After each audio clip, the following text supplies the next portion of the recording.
अस्सलाम वालेकुम dear student, आज का जो हमारा टॉपिक है उसमें हमने हार्मोन्स ऑफ गट को डिस्कस करना है। गट से क्या मुराद है, यानी हमारे डाइजेस्टिव ट्रैक, जो हमारा डाइजेस्टिव सिस्टम है उससे कौन कौन से हार्मोन्स निकलते हैं। सबसे पहले हमारा जो डाइजेस्टिव ट्रैक है इसके दोनों फंक्शन हैं, जैसे एक्सोक्राइन फंक्शन भी है, एंडोक्राइन फंक्शन भी है। तो एक्सोक्राइन फंक्शन कौन से फंक्शन होते हैं, ये बार बार हम डिस्कस कर रहे हैं कि वो हमारे पास ग्लैंड जो अपनी सिक्रीशन को किसी नाली के अंदर या टारगेट साइट पे डायरेक्टली इंसर्ट करते हैं, उनको हम कहते हैं ये एक्सोक्राइन है। और एंडोक्राइन वो होते हैं जो अपनी सिक्रीशन को बना के ब्लड में टारगेट साइट तक पहुंचाते हैं, उनको हम कहते हैं ये एंडोक्राइन टिश्यू। जैसे फॉर एग्जांपल गट से गैस्ट्रिक जूस का निकलना जो स्टोमक से निकलता है, इंटेस्टिनल जूस का निकलना जो हमारी इंटेस्टाइन के मुख्तलिफ पोर्शन से निकल रहा है, तो ये इसका एक्सोक्राइन फंक्शन है। अब ये इंटेस्टाइन से निकल के इंटेस्टाइन में एक्ट कर रहा है, कोई ब्लड की इन्वॉल्वमेंट नहीं है। इसी तरह गैस्ट्रिक जूस स्टोमक के सेल से बनता है और स्टोमक के फूड पे एक्ट करता है, कोई ब्लड की इन्वॉल्वमेंट नहीं है। लेकिन जो गैस्ट्रिन हार्मोन है ये भी स्टोमक के पोर्शन से निकलता है, लेकिन ब्लड के ज़रिए से अपने टारगेट साइट पे पहुंचता है। इसी तरह सेक्रेटिन हार्मोन है, ये हमारी इंटेस्टाइन से निकलता है और अपने टारगेट साइट पे एक्ट करता है और ब्लड के ज़रिए से ये पहुंचता है। तो सबसे पहले इन हार्मोन को डिस्कस करने के लिए कुछ पोर्शन ऐसे हैं जो हमने डिस्कस करें। ये सारी बातें हम वैसे फर्स्ट ईयर में डिस्कस कर चुके हैं, लेकिन याद दहानी के तौर पे सबसे पहले जैसे हमारे पास दो जो हार्मोन है वो सिर्फ इंटेस्टाइन के गट के दो पोर्शन से निकल रहे हैं, एक स्टोमक से एक डुडीनम से। हमने डिस्कस किया था कि जो हमारी स्मॉल इंटेस्टाइन है उसका जो पहला पोर्शन जो स्टोमक के बाद आता है उसे हम डुडीनम कहते हैं। यानी इन शॉर्ट आप ये कह सकते हैं कि ये स्टोमक है, स्टोमक, और ये जो हमारा पोर्शन है इसको हम कहते हैं ये डुडीनम है। तो गैस्ट्रिन हार्मोन स्टोमक से निकलता है और डुडीनम से सेक्रेटिन हार्मोन निकलता है। हमने इन दो हार्मोन्स को ही डिस्कस करना है क्योंकि हम एंडोक्राइन फंक्शन डिस्कस कर रहे हैं, तो एंडोक्राइन फंक्शन में सिर्फ ये दो हार्मोन्स गट के अंदर अभी हम डिस्कस करेंगे। सबसे पहले स्टोमक में तो एक तो पता है आपको कि 3 लेयर्स होती हैं, यानी अगर हम उन लेयर्स को थोड़ा सा रिवाइज करें कि एक सबसे बाहर आउटर लेयर होती है जिसको सिरोजा कहा जाता है, और उसके बाद फिर मस्कुलर लेयर आती है, और उसके बाद सबसे इनर लेयर आती है जिसमें ग्लैंड्स मौजूद होते हैं जिसको म्यूकोजा कहा जाता है। तो ये स्टोमक की 3 लेयर हैं। आउटर लेयर का काम जस्ट कवरिंग बनाना है, मस्कुलर लेयर का काम स्टोमक में जितनी भी मूवमेंट हो रही है, आप कह सकते हैं ग्राइंडिंग ऑफ फूड हो रही है, तो वो मस्कुलर लेयर की वजह से इनर लेयर में आप कह सकते हैं काफ़ी सारे ग्लैंड्स होते हैं जिसको म्यूकोजा कहा जाता है। अच्छा, स्टोमक का वो पोर्शन जो डुडीनम के बिल्कुल साथ होता है इसको हम कहते हैं pyloric region. Pyloric region, pyloric region के बाद फिर डुडीनम आती। आपको पता है कि सबसे पहले जो पाइलोरिक रीजन का जो म्यूकोजा है ये गैस्ट्रिन हार्मोन रिलीज करता है, और डुडीनम का जो म्यूकोजा है, जितने भी हमारा डाइजेस्टिव सिस्टम है उसमें ये लेयर कॉमन है कि उसमें आउटर लेयर भी है, मस्कुलर लेयर भी, इनर लेयर। तो इसी तरह डुडीनम में भी म्यूकोजा होगा और पाइलोरिक रीजन के अंदर भी म्यूकोजा होगा। तो सबसे पहले ये कुछ टर्म्स हैं जो आप लोगों ने याद रखनी है। उसके बाद जो स्टोमक है उसके अंदर गैस्ट्रिक ग्लैंड्स होते हैं। उसके अंदर क्या होते हैं? गैस्ट्रिक ग्लैंड्स होते हैं जिन्होंने गैस्ट्रिक जूस। और डुडीनम के अंदर फिर आपको पता है कि यहाँ 2 किस्म की सिक्रीशन आ रही होती है। एक तो पेंक्रियास की सिक्रीशन आ रही होती है, पेंक्रियास, और दूसरा यहाँ बाइल आ रही होती है जो लिवर से रिलीज होती है, लिवर से रिलीज होती। तो ये थोड़ी सी एनाटॉमी है या आप कह सकते हैं स्ट्रक्चर ऑफ डाइजेस्टिव सिस्टम है जो हमारे आज के टॉपिक से रेलिवेंट है, इस वजह से ये मैंने थोड़ा सा ड्रा कर दिया। अब हम अपने हार्मोन्स की तरफ आते हैं, ये थोड़ा सा आप लोगों ने याद रखना है। सबसे पहले गैस्ट्रिन रिलीज कहाँ से होता है? Release from the mucosa of pyloric region. तो हमने डिस्कस किया कि ये पाइलोरिक रीजन है, यहाँ से रिलीज हो के आता है। और रिलीज कब होता है? It is produced under the influence of protein food in stomach when it is partially digested। कि जब आप कह सकते हैं स्टोमक में प्रोटीन आती हैं partially डाइजेस्टेड। यानी जब स्टोमिक में प्रोटीन्स आती हैं तो प्रोटीन के इफ़ेक्ट की वजह से ये रिलीज, यानी इन शॉर्ट आप कह सकते हैं अब दो बातें होगी। पहली बात क्या है कि पाइलोरिक रीजन का म्यूकोजा इसको रिलीज़ करता है और रिलीज़ करने के लिए जो स्टिमुलाई है वो प्रोटीन के कंटेंट्स हैं, यानी प्रोटीन अगर स्टोमिक में आएगी तब ये रिलीज़ होगा।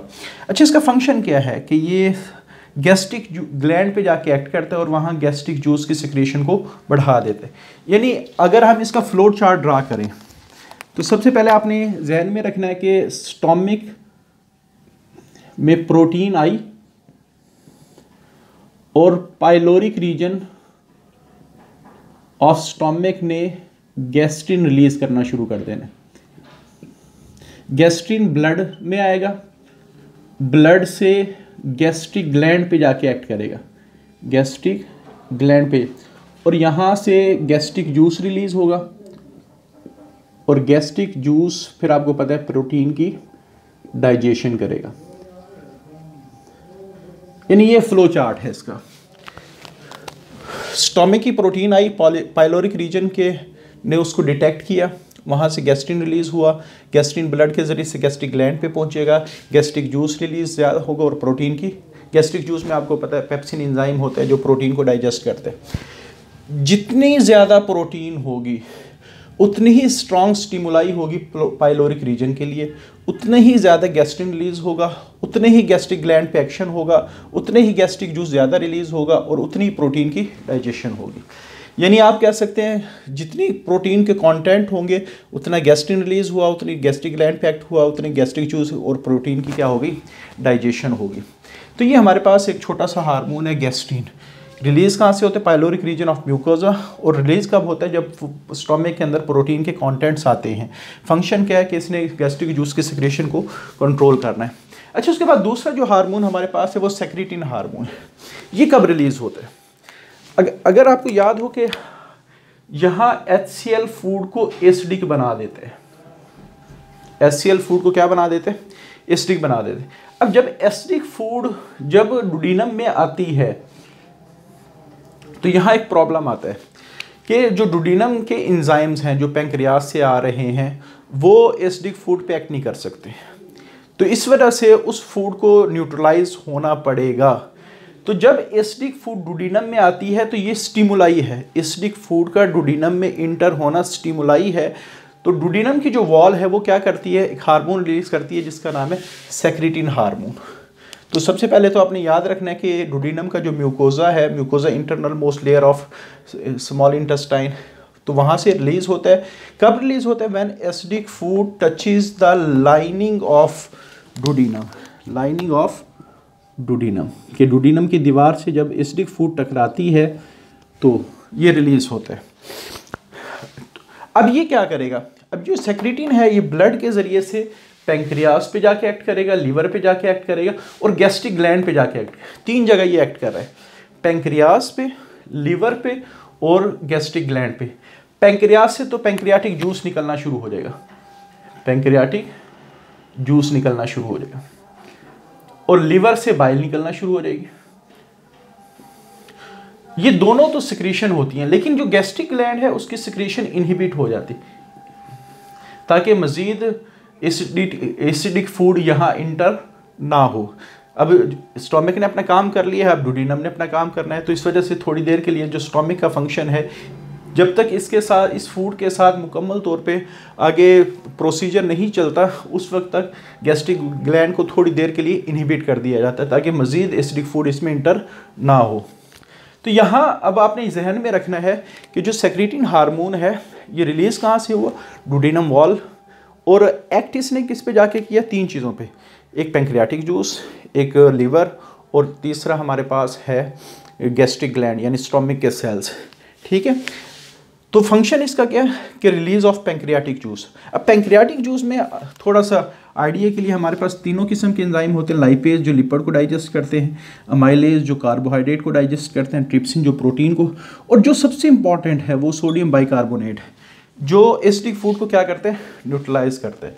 तो पैंक्रियाटिक जूस जितना ज़्यादा आएगा उतनी ही फूड की फर्दर डाइजेशन होगी। पार्शियली डाइजेशन स्टोमक में हो गई है, फिर आगे स्मॉल इंटेस्टाइन में डाइजेशन होती है। रिलीज ऑफ बाइल, बाइल का फंक्शन क्या है कि इसने फैट्स को इमल्सिफाई करना होता है, फैट्स की डाइजेशन को, फैट्स को वाटर सोल्यूबल बनाना होता है, फैट्स की इमल्सिफिकेशन करनी होती है जिससे फैट्स की प्रॉपर डाइजेशन होती है। और तीसरा फंक्शन क्या, इनहिबिट द गैस्ट्रिक जूस, कि ये गैस्ट्रिक जूस को इनहिबिट करेगा ताकि फर्दर आप कह सकते हैं एसिडिटी, जब तक जो डुडेनम में फूड आया है उसके साथ प्रोसीजर कंप्लीट नहीं होता उस वक्त तक फर्दर एसिडिक फूड डुडेनम में इंटर ना हो। तो ये हमारे पास गट के दो हार्मोन्स है जो बाज़ दफ़ा शॉर्ट क्वेश्चन में आ जाते हैं कि write down the function of gastrin, write down the function of secretin. तो इम्पॉर्टेंट है शॉर्ट क्वेश्चन के हवाले से। हाँ, ये दो बातें MCQs के ख़ास तौर पे हवाले से बहुत इंपॉर्टेंट है कि गट का एक्सोक्राइन फंक्शन कौन कौन सा है और एंडोक्राइन फंक्शन कौन सा है। तो दोबारा एक्सोक्राइन फंक्शन में गैस्ट्रिक जूस और इंटेस्टिनल जूस आते हैं और एंडोक्राइन फंक्शन में गैस्ट्रिन और सेक्रेटिन आते हैं। ठीक हो गया। तो ये हमारा आज का टॉपिक है। आज के लिए इतना ही। अल्लाह हाफिज़।